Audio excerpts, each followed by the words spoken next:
तो जैसा कि पिछले एपिसोड में हमने देखा था, लीलू फाइनली अपने वाटर लाइट रेजोनेंस को 7th ग्रेड तक पहुंचा देता है। अब आगे। और यार देखो, मैं सही में प्रोजेक्ट की वजह से ना बहुत बिजी चल रहा हूँ। ऐसा नहीं कि मैं कंची मार रहा हूँ, मैं सैटरडे संडे भी रात रात भर काम कर रहा हूँ, इसलिए कभी कभी वीडियोज़ नहीं आ पाती है। तो ये जो रेजिडेंस आर्टिफाइसर हॉल था ना, एस्टल सेल्स कॉलेज का ही पार्ट था ना, लेकिन इसके रूल्स थोड़े अलग थे। हालांकि 4th ईयर स्टूडेंट यहाँ पे भी होते हैं, लेकिन इनके पास वो फाइटिंग स्किल्स नहीं होता है, क्योंकि ये पूरा टाइम आर्टिफाइसिंग में फोकस रहते हैं। और इसका जो लोकेशन था ना, एस्टल सेल्स कॉलेज में जो साउथ ईस्ट का पार्ट था, ये उधर सिचुएटेड था। आसपास में लेक थे, मस्त ब्रिजेस बने हुए थे जो कि बिल्डिंग्स को कनेक्ट करते थे। और आज के दिन ट्रैफिक जो था ना ब्रिज पर बहुत हैवी था। और लोकेशन के सेंटर में एक कोर्ट यार्ड था जो कि लेक के ठीक ऊपर था, ऐसा हवा में मानो तैर रहा हो। और यहीं पर वो कंपटीशन होने वाला था। लीलू, जियांगिंगे, यान लिंकिंग वगैरह पहुंच चुके थे, जहाँ पर इनकी मुलाकात काइवे, टांग यून और बाकी जो मैनेजर्स थे ना संस्कृत विला के, उनसे होती है। और टांग यून वगैरह भी ना थोड़ा वो एकदम आश्चर्यचकित थे कि अच्छा, तो ये है वो लेजेंडरी रेजोनेंस आर्टिफाइसर हॉल। हम भी बचपन में इसके बारे में सोचा करते थे, क्योंकि देखो बचपन के टाइम में, मतलब पढ़ाई के टाइम में, टांग यून वगैरह एस्ट्रल सेल्स कॉलेज में पहुंच ही नहीं पाए, तो रेजोनेंस आर्टिफाइसर हॉल भी ज्वाइन नहीं कर पाए थे। तभी यहाँ पर काइवे से बोलती है लीलू को कि यंग लॉर्ड, आपकी भूख कितनी बड़ी है। लीलू स्माइल करता है कि हाँ, मेरे भूख का कोई अंत तो नहीं है। और लीलू बताता नहीं है कि कितना भूख है इसकी। वो जो लिक्विड्स इसको भेजना पड़ता है ना काइवे को, इसके लिए पूछ रही थी। और लीलू से विश्वास दिलाता है कि देखो, आज तो हमारा जो संस्कृत विला है ना, उसका नाम ऊंचा कर दूंगा। काइवे लुक देती है कि मुझे पता है कि हमारी औकात क्या है। तो उस काइवे को भी लगता था यार, पुरानी बंदी है, मतलब पुरानी मैनेजर है, कि हमें यहाँ पर नहीं आना चाहिए था, फालतू में नाम खराब हो सकता है। इवन टांगयून भी सेम चीज़ फील कर रहा था ना। ये लोग काम करते हैं अब संस्कृत विला के लिए, लेकिन जानते हैं ना कि इनकी संस्कृत विला उतनी स्ट्रांग नहीं है फिलहाल। और टांगयून बोलता है, यंग लॉर्ड ऐसा करते हैं कि मैं आपके जगह इसमें पार्टिसिपेट कर लेता हूँ, क्योंकि आप कल्टिवेशन में भी बिजी रहोगे। और टांगयून सोचता है अगर मतलब बेइज्जती भी होगी तो मेरी होगी। बट लीलू बोलता है आप टेंशन मत लो, सब मुझ पे छोड़ दो। और टांगयून वगैरह को गुस्सा भी आ रहा था, यार ये नाम खराब करेंगे। इधर दूर में ड्यूजे होंगलियान, ड्यूजे बेग्जवान, ये लोग अपना जो हाउस ड्यूजे जहाँ बैठने वाले थे वहाँ पर आ चुके थे। और इस समय जो गुस्सा थे ना, मतलब संस्कृत विला के आर्टिफाइसर्स, वो लीलू पे नहीं हो रहे थे। बेसिकली लीलू के पीछे जो ये एक इंसान दिखता है ड्यूजे फैमिली के पास में, ये उसे देख कर थे। ये कोई और नहीं है, हांजी था, पिछला प्रेसिडेंट। टांगयून तो गाली मारा था कि ये कुत्ता साला आ गया इधर। इवन ड्यूजे फैमिली वाले थोड़े शॉक्ड होते कि संस्कृत विला यहाँ पे क्या कर रहा है। ड्यूजे बेग्जवान अपनी बहन से कहता है, मैंने बोला था ना ये लीलू पागल हो चुका है। होंगलियान बोलती है सब छोड़ो, अपने पे फोकस करो। तो नॉर्मली क्या होता था कि होंगलियान ऐसा टॉन्ट वो भी इसके साथ मिलके मारती थी, बट आज वैसा नहीं करती है। और ड्यूजे बेग्जवान समझाने की कोशिश करता है कि अमराकिब में जो हुआ वो हुआ, मतलब पता तो चल ही गया था ना इसे कि लीलू ने बचाया था। तो होंगलियान भी बोलती तुम ज्यादा सोच रहे हो। मुझे अभी भी ये लगता है कि टॉन्ट मार के कोई मतलब नहीं है, जो भी होगा रिजल्ट बोल ही देगा। और फिर एक चीज़ और बोलती, तुमने एक चीज़ नहीं देखा कि तुम लीलू को जितना टॉन्ट मारो वो उसका जवाब खतरनाक देता है। बट बेग्जवान फिर भी बोलता है कि हर बार थोड़ी ऐसा चमत्कार होगा। अब इधर हांसी जब आगे बढ़ रहे थे ना, तो लीलू इनकी तरफ देख बोलता है, प्रेसिडेंट हांसी, बहुत टाइम हो गया हम मिले नहीं एक दूसरे से। अब जो बिग स्वाम्प विला वाले थे, यानी ड्यूजे फैमिली का जो ये विला है, वो लोग भी इसकी तरफ देखते। हांसी भी बोलता है, यंग लॉर्ड लीलू, अब मैं बिग स्वाम्प विला का वाइस प्रेसिडेंट हूँ, आपके संस्कृत विला का कुछ नहीं हो। अब चाहो तो वाइस ऐड कर सकते हो। लीलू बोलता है, नहीं नहीं बिल्कुल नहीं, आपके तरीके बहुत तगड़े हैं, एक दिन आप प्रेसिडेंट भी बन जाओगे, मुझे पता है। इवन बिग स्वाम्प विला के जो कुछ आर्टिफाइसर्स थे ना, वो हांजी की तरफ देखने लगते हैं। और हांजी को भी समझ में आ जाता है लीलू गेम ले रहा है। बोलते ऐसा बकवास बातों के लिए आपने मुझे रोका है। बट लीलू बोलता है, अरे नहीं नहीं बिल्कुल नहीं, मैं तो आपको शुक्रिया करना चाहता था। और लीलू बोलता, अगर आपके जैसा जहरीला इंसान संस्कृत विला को छोड़ता नहीं तो हम इतने जल्दी इंप्रूव कैसे करते। पर तभी बीच में ड्यूजे होंगलियान आ जाती है और लीलू से बोलती है कि काम ज्यादा बोलना चाहिए, जबान नहीं। और बिग स्वाम्प विला के लोग इसे फॉलो कर लेते हैं। हांजी थोड़ा देर के लिए रुकता है और बोलता है, यंग लॉर्ड आप बहुत शातिर हो, लेकिन अभी भी बच्चे हो, ये जगह आपके लिए नहीं है। और क्योंकि आपके माता पिताजी ने मुझे बहुत अच्छे से ट्रीट किया था, तो मैं एक सलाह देता हूँ, संस्कृत विला को लो और यहाँ से निकल जाओ। नहीं तो जितना मेहनत करके आपने संस्कृत विला का नाम थोड़ा बनाया है ना, यहाँ पर हारने के बाद खत्म हो जाएगा। और फिलहाल अब लीलू वगैरह भी अपनी टीम को लेकर आगे निकल जाते हैं। जो इनका लोकेशन पोजीशन था जहाँ बैठना था, बीच में इनकी मुलाकात लीबी से भी होती और यान लिंकिंग और लीबी की बात होती है। इस दौरान लीबी भी स्माइल करती कि जूनियर लीलू तुम आ ही गए, मतलब संस्कृत विला को लेकर। लीलू भी बोलता है, वो तो आपने एडवाइस दिया था कि मुझे कैसे मिलेगा यहाँ का टोकन। और इस दौरान लीबी पूछती कि तुम लोगों को कौन रिप्रेजेंट करने वाला है, लिंकिंग, क्योंकि इनको पता था कि संस्कृत विला में कोई 5th ग्रेड का आर्टिफाइसर नहीं है, सबसे स्ट्रॉन्ग यान लिंकिंग है जो कि शायद 4th ग्रेड पे है। बट यान लिंकिंग खुद कहती है, अरे मैं कहाँ, यंग लॉर्ड खुद करने वाले हैं।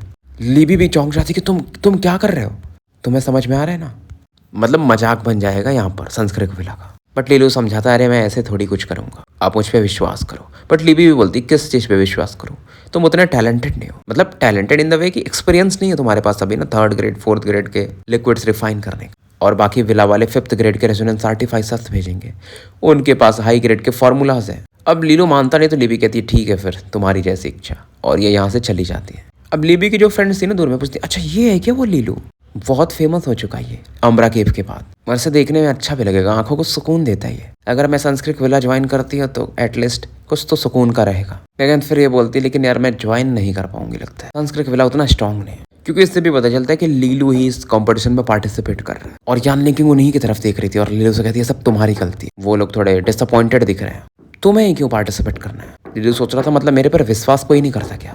इधर जो है तो कंपटीशन देखने के लिए यूलांग, लू किंगेर, जाओ कुवो, बाई मैंग मैंग, जिनफू और बाकी लोग भी आए थे जो लीलू को सपोर्ट करते थे। और यूलांग तो भाई बैनर भी लेकर आया था और उस पर उसने लिखवाया था फ्लाई हाई ब्रदर लो, आपका फैन क्लब आपके पीछे ही है।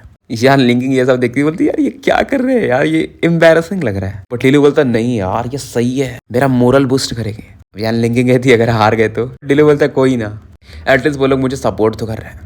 अब यान लिंकिंग कुछ फिलहाल बोलती नहीं। इधर लू किंगेर भी यही सोच रही थी यार अगर संस्कृत विला हार गया तो। यूलांग बोलता ना लीलू पे मुझे विश्वास है और मेरे पास बैकअप प्लान भी है। एक और भाई ने बैनर लेकर आया था, इस पे लिखवाया था इसने डोंट वरी ब्रदर लू, ट्राई अगेन नेक्स्ट टाइम।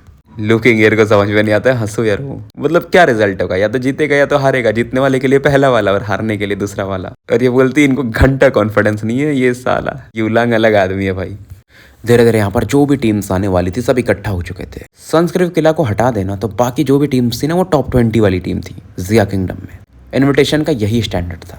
भीड़ के ग्रुप में फर्स्ट प्रिंसेस भी आ चुकी थी और इनका जो विला था ना इसको स्काई पैलेस विला कहा जाता है। इन चीजों के बारे में यान लिंकिंग लीलू को बताती है और लीलू को उम्मीद थी कि इनका संस्कृत विला टॉप 10 में तो आ ही जाएगा अगले 6 महीने में, बट स्काई पैलेस विला को ओवरटेक करने में इन्हें और समय चाहिए। अब इधर जो सबसे ऊपर का पोजीशन था ना वहां पर रेजोनेंस आर्टिफाइसर्स हॉल की जो डीन थी लिंग जाओयिंग वो आ चुकी थी। पूरे जिया किंगडम में ये एकमात्र 8th ग्रेड की रेजोनेंस आर्टिफाइसर है और इनका जो रेजोनेंस भी है ना वो अपर 8th ग्रेड का लाइट रेजोनेंस है। इस दौरान ये जियांग किंगे की तरफ देखती है क्योंकि 9th ग्रेड का लाइट रेजोनेंस वाली बंदी यहाँ खड़ी है और उन्होंने मतलब डीन ने कई बार ट्राई किया था कि Jiang किंगे resonance artificer hall join कर ले, बट उसने मना कर दिया था। और लीलू का रेजोनेंस आर्टिफाइसर बनने का मकसद भी यही था कि आगे में से बहुत सारे प्यूरिफाइंग लिक्विड्स लाइट्स लगेंगे, रिफाइन कौन करेगा उस लेवल का, टॉप लेवल के भाई आर्टिफाइसर्स उनको और पैसे भी करने पड़ेंगे, तो ये खुद बन जाएगा तो खुद बना लेगा। फिलहाल ये जो लिंग जाओयिंग थी सबका स्वागत करती है, वही डायलॉग मारते हैं कि देखो यार resonance artificer hall astral sage college के लिए मैं सभी का मतलब ग्रैंड वेलकम करती हूँ। रूल्स वगैरह के बारे में सभी को पता है, मैं ज़्यादा कुछ बताऊंगी नहीं, मतलब आपका समय नहीं लूंगी। और जियांग किंगे की भी बताती है कि इनका जो स्टेटस है नेशनल सेज कॉलेज में बहुत हाई है, डीन ने बहुत ट्राई किया था इन्हें फिर इनवाइट किया था। अब यहाँ पर जो हॉल के मेंटर्स रहते हैं ना उनमें से एक फिर बोलते हैं पहला राउंड जो है में 6 विलास पार्टिसिपेट कर रहे हैं, big swamp, ultra violet, arctic blizzard villa, ink water villa. और उसके जो पार्टिसिपेंट्स हैं जैसे बिग स्वाम्प विला के वाइस प्रेसिडेंट हांजी इसमें पार्टिसिपेट करेंगे जो कि 5th ग्रेड के रेजोनेंस आर्टिफाइसर हैं। ऐसे ही ये सभी का नाम लेते हैं। आखिरी में वो नाम लेते हैं, इनकी वॉइस काफी कॉन्फिडेंट थी, लेकिन जब आखिरी नाम लेते हैं ना छठवां तो बोलते हैं संस्कृत विला। और इनकी तरफ से पार्टिसिपेट कर रहे हैं president Leelu, 3rd grade resonance artificer. Crowd भी कंफ्यूज हो जाता है कि जितने भी थे ना अभी तक विलास वाले सब 5th ग्रेड का आर्टिफाइसर है और बाकी 5 विलास बहुत फेमस हैं। ये जो है ना लीलू वाला विला ये उतना फेमस नहीं था।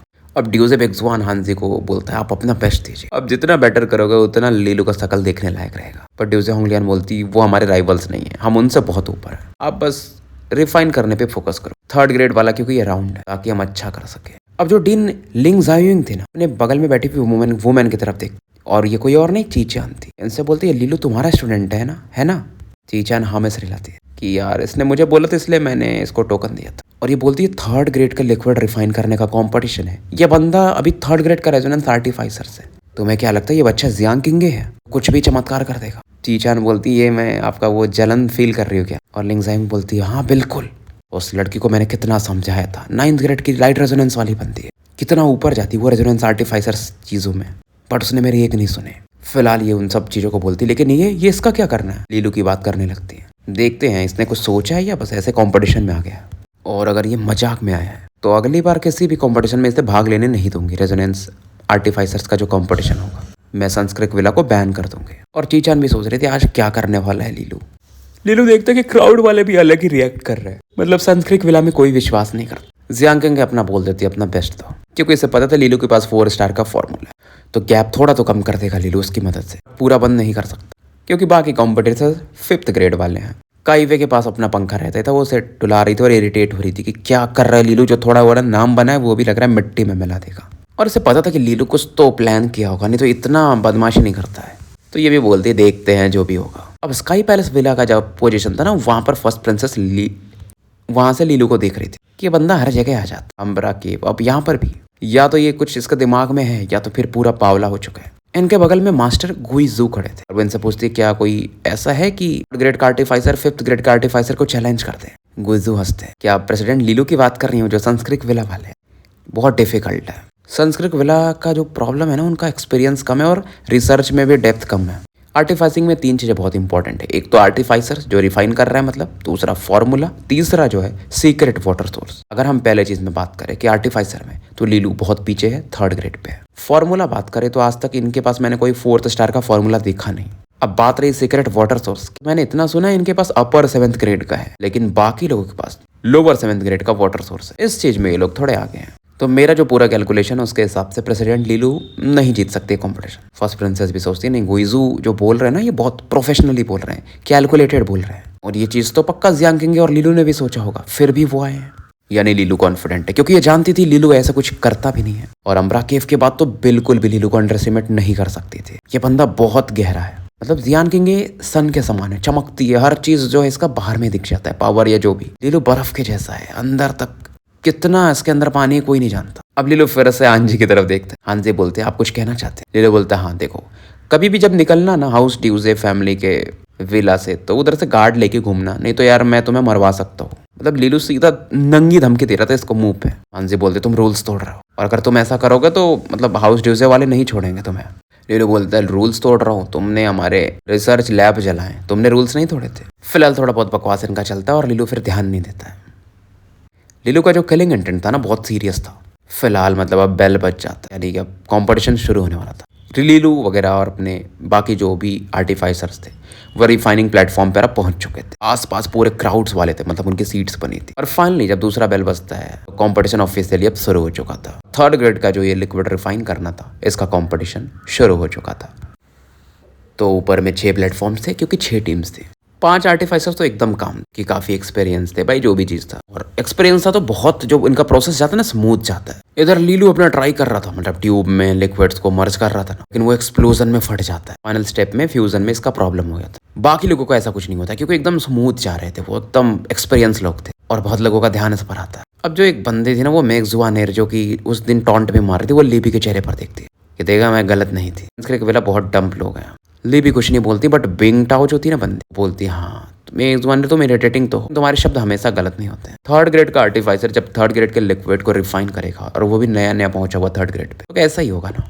लीबी भी इधर बोलती है अरे मैंने थोड़ी बोला था कि मैं संस्कृत विला ही ज्वाइन करूंगी, फिलहाल कंपटीशन का वेट करो। उधर मेजवानेर अपना अलग खुश हो रही थी क्योंकि मजा क्या आएगा कि यान लिंकिंग का चेहरा देखने में। लीलू बोल भी जाता है कि क्या हुआ अभी यहाँ पर, क्या प्रॉब्लम आया, फिर से चीजों को रिफाइन करना शुरू करता है। मैटर ये करता है इसके हिसाब से, ये किसके के हिसाब से कि आप लिक्विड कैसा बना रहे हो। एट द एंड कितने भी फेलियर हो बट बनाना चाहिए, सक्सेसफुल होना चाहिए। और समय के साथ ये जो फेलियर्स भी कम होते जाते हैं, समय निकलते जाते हैं। लीलू 3 बार फेल होता। इवन जो 5th ग्रेड के आर्टिफाइसर्स थे जो इस कंपटीशन में भी थे ना, वो भी लीलू की तरफ बीच बीच में देखते थे कि यार क्या कर रहा है बंदा। और इस दौरान जो डिन लिंग जायोइंग थी वो लीलू पर फोकस होती है, ये कर क्या रहा है। इसका जो स्टेप्स है ना 10 डिफरेंट फ्यूजन स्टेप से गया है, लिक्विड्स को अलग अलग मर्ज कर रहा है। ये 3 स्टार का तो फॉर्मूला नहीं है। जी चांद समझ जाती है। अच्छा तो यही इसका तुरूप का इक्का है। 4 स्टार फॉर्मूला इसे मिल चुका है। फिर लिंग जायोइंग भी बोलती है इससे 4 स्टार का फॉर्मूला कहाँ से मिला होगा। मेंटर चीचान अपना दिमाग लगाता, पक्का इससे बाई मैंग मैंग ने दिया होगा, वो इतना मेहनत क्यों कर रही थी। लेकिन फिर भी लिंग जायोइंग कहती है 4 स्टार का फॉर्मूला है, सही है, लेकिन गैप जो है ना आर्टिफाइसर्स और इसके बीच का बहुत बड़ा है।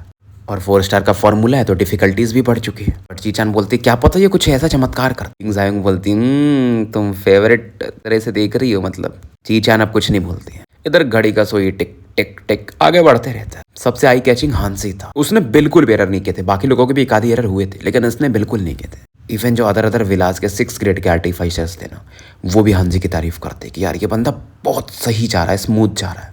लेकिन हांजी का एक ही प्रॉब्लम था, इस लेवल पे ये पहुंचा है ना तो सांस्कृतिक विला की वजह से पहुंचा है। इसको हर एक माहौल मिला था, लेकिन आज इसने उन्हीं को धोखा दे दिया था। ड्यूजेबेक जुआन होंगलियान काफ़ी खुश थे और होंगलियान बोलती भी कि आज तो लगता है ये बंदा पूरा सांस्कृतिक विला का मोरली डाउन कर देगा। लेकिन फिर भी लीलू के बारे में ड्यूजे होंगलियान कुछ भी नहीं बोलती। वो अम्बरा केव वाला कांड ना इस बंदी के दिमाग में बैठ चुका था कि वो बंदा बहुत मिस्टीरियस है, और ये बोलती है जब रिजल्ट आएगा तो बाकी चीज़ें क्लियर हो जाएंगी।